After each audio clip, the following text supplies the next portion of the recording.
عاجل والدة اللاعب أشرف حكيمي تخرج عن صمتها قبل قليل في أول تصريح إعلامي تكشف فيه تفاصيل غير متوقعة في قضية تهمة الاغتصاب الموجهة لابنها. خرجت والدة اللاعب المغربي أشرف حكيمي قبل قليل في تصريح إعلامي مزلزل تكشف فيه تفاصيل جديدة غير متوقعة في قضية تهمة الاغتصاب الموجهة لابنها أشرف، وإليكم ما جاء في تصريحها والتفاصيل الكاملة. وكانت فتاة فرنسية قد اتهمت قبل أيام النجم أشرف حكيمي بالاغتصاب والاعتداء عليها، مصرحة أنها لم ترد من الأول رفع دعوى، فقط اكتفت بإبلاغ قسم الشرطة. وقامت الشرطة الفرنسية باستدعاء اللاعب أشرف حكيمي للتحقيق معه في هذه التهمة ليتم التأكد أن هذه التهمة زائفة.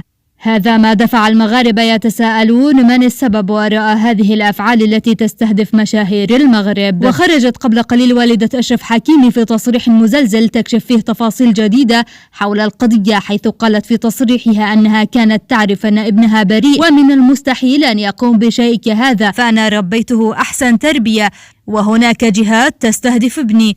ونشرت بعض الصحف الإسبانية أن هذه التهمة من الممكن أن تكون وراءها زوجة حكيمي، خصوصا أنها تزامنت مع الفترة التي فيها علاقة حكيمي وزوجته متوترة ويخططون للطلاق، والله أعلم.